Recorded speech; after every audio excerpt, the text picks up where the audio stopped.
Hey, do y'all remember that game in 2014 called Flappy Bird? You know, the popular mobile app game that everybody played that made everybody rage quit and change the whole world. What's up everybody, I'm Amaryx and today I'm telling you about the story of how a mobile game almost nearly took the creator's life. So about 10 years ago, a creator named Dontg, where he was making mobile games and also making location transportation devices for like taxis and whatnot. He was living with his parents trying to focus on his dream of being a famous content creator for mobile game development. So this dude Dontg made a bunch of mobile games. His biggest hits were Shuriken Block, where you pretty much tap on the screen to avoid all the blocks hitting the Chinese people in the video game. And also another game called Smashing Kitten, where this cat is like on a floating piece of turd looking thing. I'm not sure what it is, but it was like bouncing on worms and stuff to avoid enemies and gain points until like you die with 3 lives.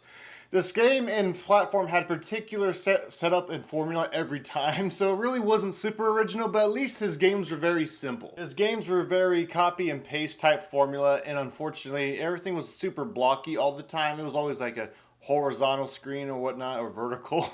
And yeah, it just wasn't very super unique every game. It was just all pretty much more of the same thing with just minor tweaks. And right after Smashing Kitten, that obviously the game that blew up was Flappy Bird, and there's many reasons why this particular game blew up but not the others. Around this time, a bunch of rage quitting games, like a bunch of games that make you rage and upset, were a big trend on mobile gaming apps because mobile games on like computers and stuff were coming to an end and being transferred over to mobile apps.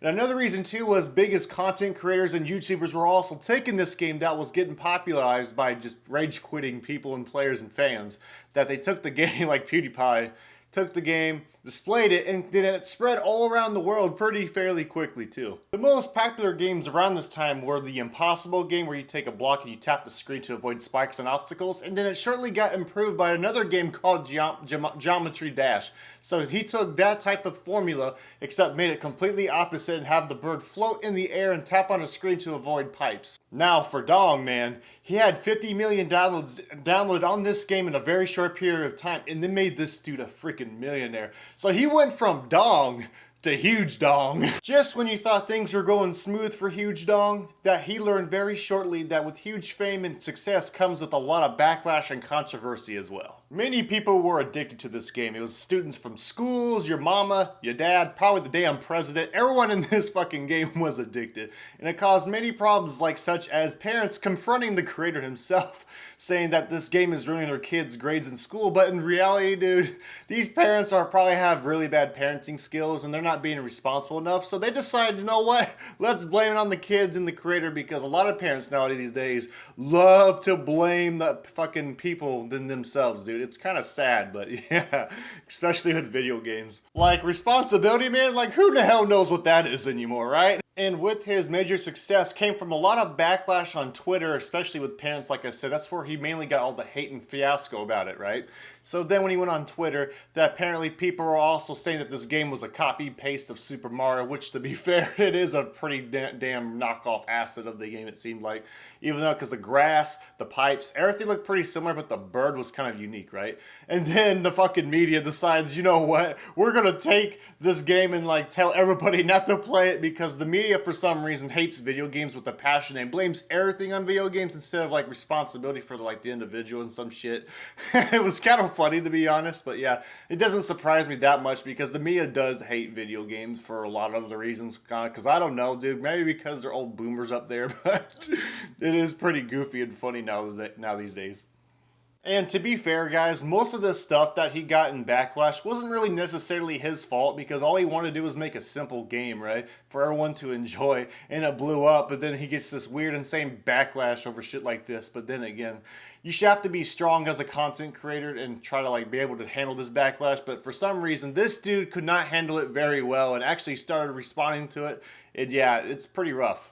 And from a very short period of time, he went from Huge Dontg, from higher up millionaire, to Small Dontg, because he kept talking to all the backlash and stuff, the people that he was trying to please and justify everyone on Twitter.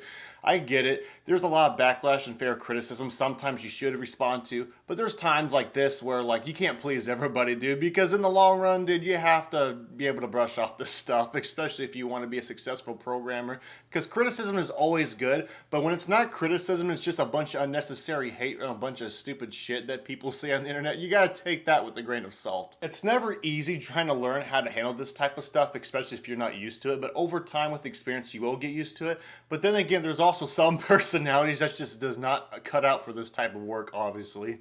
But yeah, for the most part though, it could be all fixed and just be adjusted with your mindset. It's not everyone wants to change their mindset, but it could affect you in a good way if you're willing to do it. And to be fair, that he is from Vietnam, so Vietnamese was his main language and English was his secondary. So maybe it's some of the sarcasm and stuff that were on Twitter that weren't necessarily just jabs at him, that weren't necessarily like maybe were just jokes and he wasn't necessarily getting them.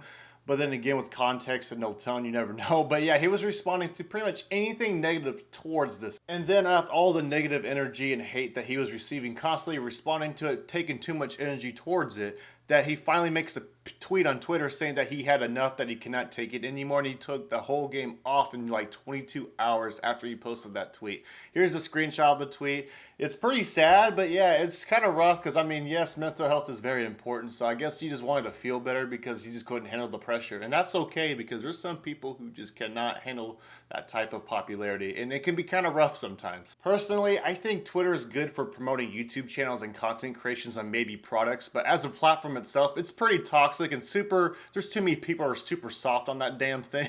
Apparently Elon Musk did buy Twitter recently at the time of this video, so let's see what does happen with that, but you never know. I heard there's rumors saying he might fucking delete it, which is kind of nice, but who knows? It's still up as the recording of this video, so yeah, I have no idea. And just when you thought things were over with him taking down Flappy Bird, well, people started giving him more backlash and hate for taking the damn game down, and this is a good example of why you can't please everybody.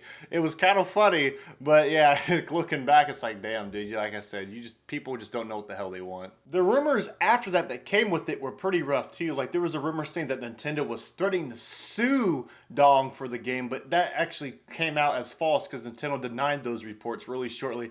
And then there was a really crazy rumor since he disappeared off the internet that he committed suicide, that nearly took his life or something like that. I'm like, bro, yeah, I looked it up. It wasn't true, but it's super messed up that people make up these type of shit on the internet just for whatever clout, attention, or just whatever because it's the internet. The whole thing was pretty bizarre, and if you look back on it. But another thing that came out of it too was people were going on eBay, started like putting the game on their phone, keeping it, and then buying new phones and then selling the ones with the Flappy Bird on it because people were so addicted and they wanted this shit that they were selling it for like $10,000s on eBay. It's like fucking Hostess and Twinkies back in 2012, but that's for another video possibly.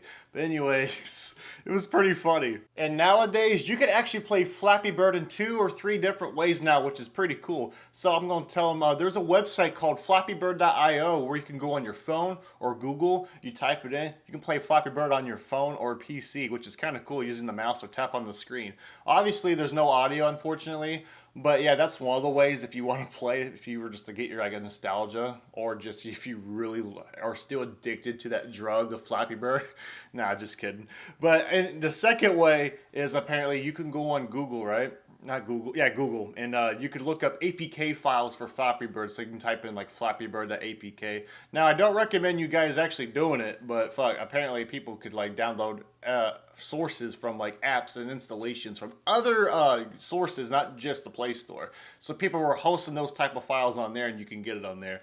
And then the last way is the sequel that the developer did mention of shortly that would come out, but it never did on iOS or Android. But it came on the Amazon Fire Stick on Amazon.com called like Flappy Bird Families, where it had like multiplayer, had like other ways to protect, like there was like eggs and stuff in between the pipes, and there was enemies you have to avoid too. They just try and make it harder, but I guess less addicting and simple. Man, that was a mouthful. But anyways, guys, Dontg is actually just kind of in the shadows doing whatever. He pretty much just took his money from Flappy Bird and dipped. Like, fuck, I would have done the same thing, dude. Because he was a pretty to himself guy, and he didn't really, like, go out and do anything. So he pretty much sitting on a stack of cash, and he probably is still to this day. Okay, everybody. Thank you guys for watching today's video about how a mobile app nearly took a creator's life and immensely messed him up because, yeah, it's no fun. But if you guys really enjoyed this type of content, make sure to leave a like. I got a goal for this year too, is I want to hit 10,000 subscribers this year because we just hit 7,000 subscribers, and like I said, guys, thank you guys so much. I think I've said that in the last video. I don't remember, but anyways, thank you. Alrighty, lads, I'll catch you guys in the next video. So, peace out.